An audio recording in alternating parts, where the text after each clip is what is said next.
Hello, and welcome to this lecture on classical argumentation. My name is Andrew Struan. What this lecture will look at will be some of the fundamental building blocks of classical argumentation. That is, the form of argumentation, the form of rhetoric put forward by ancient Greek philosophers. We'll look at some of these philosophers and the ways in which they thought about constructing classical argumentation. The reason why we're starting with this discussion is that the forms of classical argumentation have been so important and so influential in the development of Western thought over the past 2 millennia. So we'll start by talking about how these philosophers, these thinkers, these giants in the subject of rhetoric and argumentation influenced and shaped the way that many of the subsequent debaters, many of the subsequent politicians and thinkers structured their work, structured their writing, structured their speeches. So that we'll see that actually the ways in which these thinkers put their thoughts into shape and the ways in which they articulated the structures of rhetoric, the structures of argument that we still use today can be found here in their work. So let's go back to ancient Greece. Ancient Greece was the home of significant philosophical debate. You had a quite vast empire, with Athens and Sparta being two of the major cities here. You had quite a vast empire that had significant debate and significant discussion around about what it meant to be a politician, about what it meant to be a person. And so much of our classical thinking comes from the ancient Greek texts. Some of these key thinkers from ancient Greece are well known to us. You've got people like Socrates. Socrates was born and lived most of his life in Athens. He had trained and worked as a soldier in his youth, but his core fundamental principle was that he knew nothing. So he was told by an oracle at Delphi, for example, that he was the wisest man in Athens. And Socrates hated that idea because he thought he knew nothing. He was, however, aware of his own ignorance. And so what we get from that is what's called the Socratic method. And that is where a teacher or an instructor allows a student to see their own level of understanding or misunderstanding through questioning. And the Socratic method is a teaching method or is an inquiry method through questioning. Socrates was eventually tried in Athens and found guilty of failing to honour the Athenian gods and for corrupting the youth of Athens. And so, as a result, Socrates was put to death.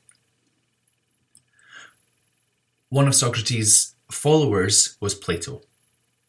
Plato was another hugely influential thinker, a hugely influential philosopher in ancient Greece, and he established some of the first schools teaching philosophy, or what we would now call philosophy. He has established numerous schools of thought, and he is considered a pivotal figure in the history of Western philosophy. Plato's most famous student was Aristotle. Aristotle was taught by Plato. He was also the founder of some of those schools, the Lyceum, and schools of thought. He's also very, very famous as being one of the greatest thinkers in Western tradition. Aristotle covered topics ranging from physics and biology through metaphysics, logic, ethics, poetry, music, down to rhetoric and argumentation. Aristotle's works are so important and so influential that some of his discussions on, for example, logic continued to be used and continued to be held well into the 19th century. So what kind of world did these philosophers live in? Well, there were, at this time, two contesting views in classical Greece as to the study of rhetoric, the study of politics, the study of engaging with argumentation. You had, on the one hand, sophists. Sophists were wise men. The word sophos is wise man. They were teacher philosophers. Sophists used rhetorical techniques for teaching the young noblemen in Athens seeking public office how to persuade, how to argue, and how to, as Plato and Aristotle and Socrates would say, manipulate their listener based on rhetoric. They based their argumentation on these rhetorical devices, and their study became more focused on the style of building or writing arguments and moved away from what we would now consider to be philosophy. And importantly, they charged for their teaching. So the sophists were a significant part of Athenian culture. They taught the leaders in Athens how to debate, how to write, how to work. Our view, however, of the sophists is biased. The way in which we understand the sophists comes from the writings that survive through Socrates, Plato, and Aristotle. Socrates, Plato, and Aristotle criticised the sophists. A leading sophist was one of the men who put Socrates on trial. Plato blamed the sophists for Socrates' death, so they criticised the sophists. They argued that they used appeals to emotion to sway listeners, and they did not base their arguments on solid rhetorical or argumentative structures. Socrates, Plato, and Aristotle also did not charge for their teachings, and they adopted, as I said, that Socratic method. So instead of placing themselves as the teacher philosophers, they placed themselves as the questioners. And Socrates, Plato, and Aristotle founded many of the core principles and core elements of classical philosophical thinking. So how does this start? Well, we've got what's called a syllogism. A syllogism is a form of argumentation that leads you through a universal affirmative and a particular affirmative to get you to a conclusion. A syllogism is the particular structure of argument. And it works like this. You have a truth that is universally true, the universal affirmative, the universal truth. You then have an instance of that truth, a particular affirmative that attaches itself onto the universal affirmative. And in doing that, you're able to draw a conclusion. So if we take an example, the first example is all humans are mortal. That's my universal affirmative. In all cases whatsoever, humans are mortal. The particular affirmative is that me, I, Andrew, am a human. And the conclusion that you must draw then, if you accept that in all cases whatsoever, humans are mortal, and in all cases whatsoever, I am a human, then you must accept that I am mortal. Let's look at another example. Let's say that we're arguing that in all cases whatsoever, great singers hit every note when they sing. And we're arguing that in all cases whatsoever, Britney Spears, the singer, hits every note when she sings. You would therefore argue that Britney Spears is a great singer. The problem with this, though, and the problem we have with argumentation in general, is that we don't tend to work with universal truths. We don't tend to work with things that are true in all cases whatsoever. So it is not universally true in all cases whatsoever that great singers hit every note when they sing. It may be universally true that Britney Spears hits every note when she sings, although some people would maybe disagree, but therefore the conclusion that we draw from that cannot be valid, or cannot in all cases whatsoever be valid. And so what we have instead of these syllogisms is rhetoric. And rhetoric is the way in which we structure up classical argumentations. One of the core texts for rhetoric then comes from Aristotle. Aristotle's On Rhetoric was written between 367 BCE and 322 BCE, so that's 2,000 plus years ago, and it was developed by Aristotle in Athens. The first the first book was when he was teaching in Plato's Academy, and then the second and third were when he was running his own school. Book 1 gives us a general overview. It presents the purposes of rhetoric, it gives us a working definition of what rhetoric means to Aristotle, and it gives us detailed discussion of the contexts and the types of rhetoric, the type of argument. Book 2 gives us advice, it gives us the structures of argumentation. It concentrates on the ways in which we structure argument, and it concentrates on the way in which we can build up coherent and convincing lines of discussion. Aristotle here talks about the different types of information we might use, the different approaches that we might take, and the modes of persuasion for an audience. Book 3 is overshadowed often by the first two books, but book 3 focuses on the style of rhetoric. So that is the type, what's called the lexis, the style of saying. So the ways of saying things, as to how to arrange words, how to arrange discussion, how to arrange arguments through the choice of word, the choice of phrases that you use. This discussion then from rhetoric is focused on 3 core parts. Aristotle says that there are 3 constituent parts to argumentation. The first one is logic. Logic is concerned with reasoning, the scientific certainty, the facts, the plausible, checkable, verifiable truths. Logic is the things that we can know to be true. Dialectic is a tool for philosophical debate. It is the mean for skilled audiences to test probable knowledge in order to learn. So dialectic is the way in which thinkers can engage with philosophical debate. It is a means for skilled audiences to test that knowledge. Rhetoric, however, is a tool for practical debate. Rhetoric is the way in which you can persuade a general audience using probable knowledge to resolve practical issues. It's the way of convincing a general audience to believe you, to agree with you, and to understand the point you're saying.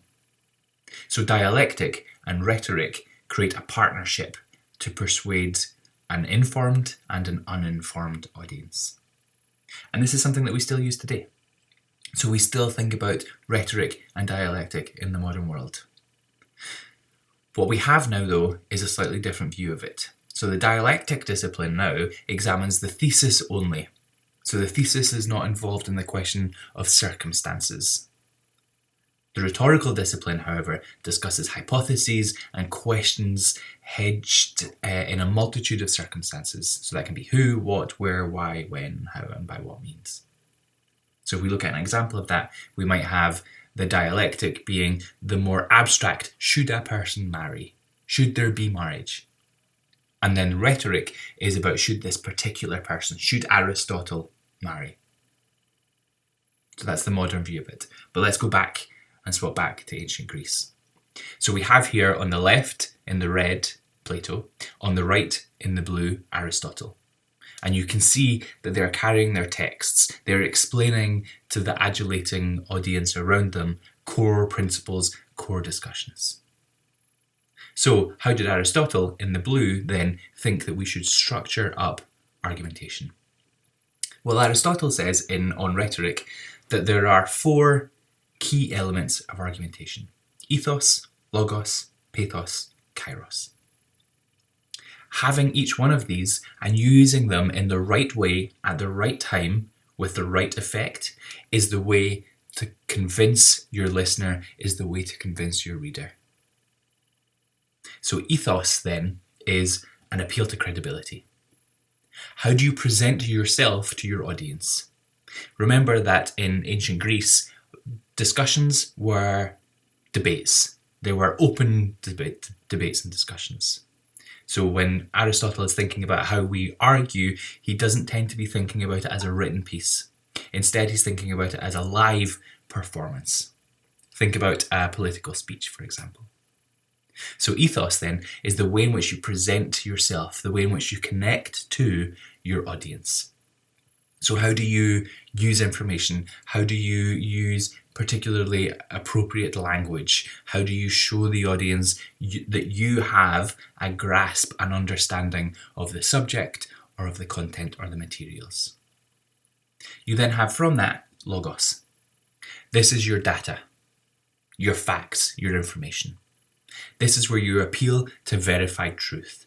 How do we know that a thing is the case? Well, we know that because there is a truth. There is a something that you in your argument can show us to be the case. Logos is your logic. It's the underlying facts of your argument. You then have pathos. Pathos is your passion, your commitment, your connection with the audience. It's tied in with ethos for sure, but pathos is an appeal to emotion. This can be the way in which you speak, the way in which you emit, the way in which you appeal to an audience's pity or sympathy or passions. And what you're wanting to do with your pathos is evoke and strengthen the feelings that already exist within an audience. So you can do this, for example, through storytelling, through vivid imagery, through an impassioned voice. But with your pathos, you connect emotionally with your audience, with your listeners. And then the last one is kairos. This is the use of time. So keeping in mind that these are live debates that are happening, your kairos is your ability to be able to interject into the argument at the exact right moment. This can also be your notions or your appeals to speakers through notions of time. So you might say, for example, that there needs to be an action taken right now because of a problem or an issue that is happening right now. Or maybe an opportunity is temporary. But your kairos is your judgment of when to become involved in a debate. So when you see a weakness in an opponent's argument, can you use that to destroy them, in essence? So through ethos, logos, pathos, and kairos, and through the use of them in an effective and efficient manner, you're able to build the key elements of argumentation. But what kind of structures do we put that into? How do we build these forms of argumentation up? Well, Aristotle claims that you start, as we would always do, with the introduction. You will notice as we go through these key structures that they're actually very similar to the ways in which we still tend to write in Western academia. And that's because of the sheer impact that Aristotle had on the ways in which we structure information. So the way in which we present academic discussions, the way in which we present argumentation in general, both in the academic world and in the non-academic world, so much of that is influenced by Aristotle. So we start then with the introduction and the justification. This is your hook. This is where you gain the interest of your reader or your listener, but you also have the responsibility here of placing the argument within the tone and the importance of the issue that you're engaging with. Appeal to your audience's interest, tell us the topic, tell us the importance, and tell us why something matters. Then you have the context. This is your relevant foundational information, and it describes the context, that might be social, political, economic, whatever, the context in which your topic exists. So you could here, for example, provide us some historical background. You might look at recent changes or updates to a topic. You might look at social perception of a topic. You might look at perhaps academic research around about that topic. But what you're doing here is establishing the rhetorical situation for your argument. Where does your argument currently sit? What is the debate that's happening around about your argument? Why are you talking about this at all? How is it impacted by events, by people, by opinion? And then you have your claim, your argument. These two concepts here function together. Think of them as this. You have a single thesis. You have your claim, which is your stance, the point that you are taking, the point you want your audience to agree with. And then you have your argument. That's how you lay out the structures of your work. That's how you lay out the logic of your position. So what you want to do here is with your claim is tell your audience what you want them to believe, what you want them to agree with you on, and then through the argument, take them through the ways in which they can see that that's true. And then you move on to the proofs. You move on to the negative and the positive proofs. And these work really effectively. So what you have then is different types of proof that you will use when crafting your argument. They work in opposite ways. Positive proofs test the validity of your argument, test the validity of your claim by showing the audience the ways in which it works. Negative proofs show that the alternatives, that the things that disagree with your argument, with your claim, do not work. And both of them strengthen your argument, says Aristotle. Then the last point is your conclusion. This is your final opportunity to make an impact on your audience. Leave your impression on the audience. What does your introduction and your justification tell us? What context does that situate us within? How do you then get to that claim and that argument? And how have you used the proofs, both positive and negative, to get the audience to agree with you? What is your call to action? What do they have to do as a result of your argument? So these structures, said Aristotle, were the ways through which, in a rhetorical device, you could get listeners, you could get readers to agree with the position you're taking. So, for training Athenian politicians, Aristotle then said, this is how you convince people. This is how you get people to agree with the political views that you hold. Take them through these structures, use ethos and kairos effectively, and you will have a strong form of classical argumentation. So these thinkers, these ancient Greek philosophers, laid the foundational stones of many of the structures of argumentation that we still use today.